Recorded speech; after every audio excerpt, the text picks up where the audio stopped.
നമസ്കാരം, എൻ്റെ പേര് രശ്മി. ഞാൻ SUT ഹോസ്പിറ്റലിൽ ചൈൽഡ് ഡെവലപ്മെൻറ്റ് തെറാപ്പിസ്റ്റാണ്. ഞാൻ ഇന്ന് നിങ്ങൾക്ക് മുന്നേ പറയാൻ പോകുന്നത് ഒബീസിറ്റി പ്രിവെൻഷനെ കുറിച്ചിട്ടാണ്.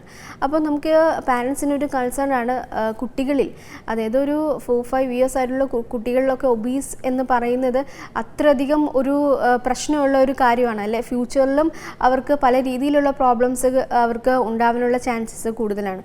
അപ്പോൾ ഈ ഒരു ഒബീസിറ്റി അല്ലെങ്കിൽ ആ ഒരു അമിതവണ്ണം നമുക്ക് എങ്ങനെ കുറയ്ക്കാം എന്നുള്ളതിൻ്റെ കുറച്ച് കാര്യങ്ങളാണ്.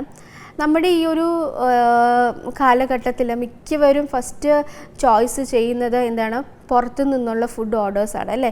അപ്പോൾ അത് കുഞ്ഞുങ്ങളും ഓർഡർ ചെയ്യുന്നുണ്ട് എന്നുള്ളതാണ് സത്യത്തിൽ. അവർക്കും ഇതൊക്കെ കാര്യങ്ങൾ അറിയാം. അപ്പോൾ അത് രണ്ട് രീതിയിലാണ് കുഞ്ഞുങ്ങളിൽ ദോഷമുണ്ടാക്കുന്നത്. ഒന്ന്, സ്ക്രീൻ ടൈം നമ്മൾ കൊടുക്കുകയാണ്. രണ്ട്, അവർ തന്നെ ഫുഡ് ഓർഡർ ചെയ്ത് അത് ഏത് ഫുഡാണ്, എങ്ങനത്തെ ഫുഡാണ് ഒന്നുമില്ല, അവരൊരു പടം കാണുന്നു, അതിലുള്ള പിക്ചേഴ്സ് ഇഷ്ടപ്പെടുന്നു, അപ്പോൾ അതിൻ്റെ ടേസ്റ്റ് നോക്കാം എന്നുള്ളൊരു ഓപ്ഷനിലാണ് കുഞ്ഞുമക്കളും ഓർഡർ ചെയ്യുന്നത്. അപ്പോൾ ഫസ്റ്റ് നമ്മൾ ഈ പുറത്തു നിന്നുള്ള ഫുഡ് ഓർഡർ ചെയ്യുന്നത് നമ്മൾ കുറയ്ക്കുക എന്നുള്ളതാണ്. അപ്പോൾ ഓർഡർ ചെയ്യുന്നത് നമ്മൾ ഫുഡ് ഏത് തരം ഫുഡ് ആയിക്കോട്ടെ, അപ്പോൾ സ്വീറ്റ് ഐറ്റംസ് എന്ത് തരം ആയിക്കോട്ടെ, പക്ഷേ അതിൽ റിഫൈൻഡ് ഷുഗേഴ്സും ആവശ്യമില്ലാത്ത എന്താ പറയുക ഓയിൽ കണ്ടൻറ്റ് കൂടുതലും ഒക്കെ ആയിരിക്കും. അപ്പോൾ ഇത് കുഞ്ഞുങ്ങൾ കഴിക്കാനുള്ള ചാൻസസ് കൂടുതലാണ്. സോ അതുകൊണ്ട് തന്നെ ഹോം മെയ്ഡ് ഫുഡുകൾ കുഞ്ഞുങ്ങൾ വെറുക്കാനും അല്ലെങ്കിൽ അത് കഴിക്കാതിരിക്കാനുമാണ് കൂടുതൽ ചാൻസസും. സോ അങ്ങനത്തെ ഫുഡുകൾ നമ്മൾ വാങ്ങിച്ചു കൊടുക്കാതിരിക്കുക. പിന്നെ രണ്ടാമത്, എനർജി ഡ്രിങ്ക്സ് എന്ന് പറഞ്ഞിട്ട് നമുക്ക് മാർക്കറ്റിംഗ് കുറേ ഡ്രിങ്ക്സുകൾ അവൈലബിൾ ആണ്.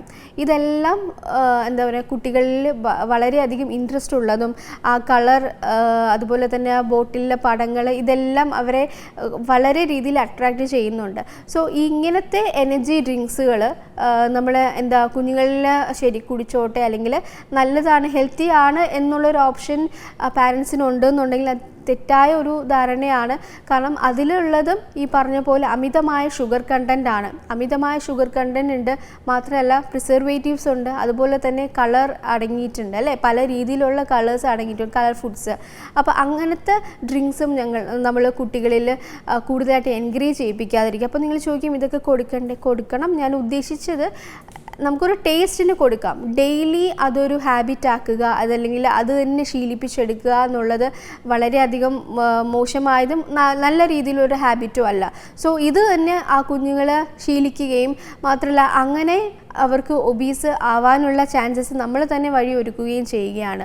സോ ഇങ്ങനത്തെ ഫുഡ് ഐറ്റംസ്, അധികം എണ്ണ പലഹാരങ്ങൾ, നമ്മൾ എപ്പോൾ നോക്കിയാലും വറുത്തതും, ഇപ്പം മീനാണെങ്കിൽ തന്നെ നമുക്ക് ഫ്രൈ ചെയ്തതും ഒക്കെ ആയിരിക്കും കുഞ്ഞുങ്ങൾക്ക് ഇഷ്ടം. പക്ഷേ അത് കറി വെച്ച് കൊടുക്കുകയാണെങ്കിൽ അതിലേറെ ഗുണങ്ങൾ കുഞ്ഞുങ്ങളുടെ ഹെൽത്തിന് ഉണ്ടാവുകയും ചെയ്യും. അപ്പം നമുക്ക് അങ്ങനത്തെ രീതിയിലുള്ള ഫുഡ് ഐറ്റംസുകൾ കുഞ്ഞുങ്ങൾക്ക് കൊടുക്കാനായിട്ട് ശ്രദ്ധിക്കുക. മാത്രമല്ല ഇത് എന്താ പറയുക, ഇതിനെ പ്രിവെൻഷൻ വേറൊരു കാര്യം നോക്കേണ്ടത് എക്സസൈസാണ്. എക്സസൈസും ആക്ടിവിറ്റീസുമാണ്. അപ്പോൾ ഈ ഒരു റെഗുലർ എക്സസൈസ് ആൻഡ് ആക്ടിവിറ്റീസ് ഇപ്പോഴത്തെ കുഞ്ഞുമക്കളിൽ വളരെയധികം കുറവാണ്. അവർ പുറത്തിറങ്ങി കളിക്കുന്നില്ല, ഓടുന്നില്ല. സ്കൂളിൽ പോവുകയാണെന്നുണ്ടെങ്കിൽ സ്കൂൾ ബസ്സിലായിരിക്കും, ഇല്ലെങ്കിൽ നമ്മൾ പാരൻസ് കൊണ്ടുവിടും, നടക്കുന്നില്ല. സോ നമ്മൾ ഔട്ട്ഡോർ ആക്ടിവിറ്റീസ് കൂടുതൽ, ഫിസിക്കൽ ആക്ടിവിറ്റീസ് കൂടുതലായിട്ട് കുഞ്ഞുമക്കൾക്ക് കൊടുക്കുക എന്നുള്ളതാണ്. സോ ആ എനർജി ബേൺ ഔട്ട് ആവാൻ വേണ്ടിയിട്ടും കൂടിയാണ്. ഈ അമിതമായ ഷുഗർ കണ്ടൻറ്റും അതുപോലെ ഓയിൽ കണ്ടൻറ്റ് അങ്ങനത്തെ ഫുഡുകൾ കഴിക്കുന്നത് വഴി കുഞ്ഞുങ്ങളിൽ ഈ ഒരു ഒബീസ് മാത്രമല്ല, അവർ ഒരു ഹൈപ്പർ ആക്റ്റീവ് ആവാനുള്ള ചാൻസസും വളരെയധികം കൂടുതലാണ്. മാത്രമല്ല നമുക്ക് കൊടുക്കേണ്ടത് ലോക്കലി അവൈലബിൾ ആയിട്ടുള്ള ഫ്രൂട്ട്സ് ആൻഡ് വെജിറ്റബിൾസ്. നമുക്ക് ഡെയിലി അവൈലബിൾ ആയിട്ടുള്ള ഫ്രൂട്ട്സും വെജിറ്റബിളും ഓരോ സീസണിൽ ഓരോ രീതിയിലുള്ള ഫ്രൂട്ട്സും വെജിറ്റബിൾസും അവൈലബിൾ ആണ്. അങ്ങനത്തെ ഫ്രൂട്ട്സും വെജിറ്റബിൾസും എല്ലാം, സാലഡ്സ്, ഇതെല്ലാം കുഞ്ഞുങ്ങളുടെ ഭക്ഷണത്തിൽ ഉൾപ്പെടുത്താനായിട്ട് നമ്മൾ ട്രൈ ചെയ്യുക. നമ്മൾ കൊടുത്തു വിടുമ്പോൾ സ്നാക്ക് ബോക്സിലായിരുന്നാൽ കൂടി നമ്മൾ പാക്കറ്റിലുള്ള ഫുഡ് ഐറ്റംസ് ആയിരിക്കും നമ്മൾ കൊടുക്കുന്നത്. അതിലുപരി നമ്മൾ വീട്ടിലുണ്ടാക്കിയതോ അല്ലെങ്കിൽ സ്റ്റീംഡ് ആയിട്ടുള്ള ഫുഡ് ഐറ്റംസോ ഇതൊക്കെയാണ് കുഞ്ഞുങ്ങളുടെ ഹെൽത്തിന് ഏറ്റവും വളരെ നല്ലതായിട്ടുള്ളതും. സോ അവർക്ക് ഈ പറഞ്ഞ പോലെ എക്സസൈസും കാര്യങ്ങളിലും പഠിത്തം മാത്രമല്ല, അതിന് ഉപരി ഫിസിക്കലായിട്ടുള്ള ആക്ടിവിറ്റീസും കൂടെ നമ്മൾ കൊടുക്കുക എന്നുള്ളതാണ് ഈ ഒബീസിറ്റി പ്രിവെൻറ്റ് ചെയ്യാനുള്ളത് ഏറ്റവും വലിയ മാർഗം. മാത്രമല്ല ഇങ്ങനത്തെ രീതിയിലുള്ള ഫുഡ് ഐറ്റംസും ബേക്ക്ഡ് ഐറ്റംസും ഒക്കെ നമ്മൾ ഒന്ന് റെഡ്യൂസ് ചെയ്യുക. നമ്മൾ പൂർണ്ണമായിട്ടും വേണ്ട എന്നൊരു പറയുന്നതിൽ അർത്ഥമില്ല. കാരണം എല്ലാ വീടുകളിലും എന്താ പറയുക, മന്ത്ലി വൺസ് ആർ ട്വൈസ് എങ്കിലും വാങ്ങിക്കാത്തവരില്ല.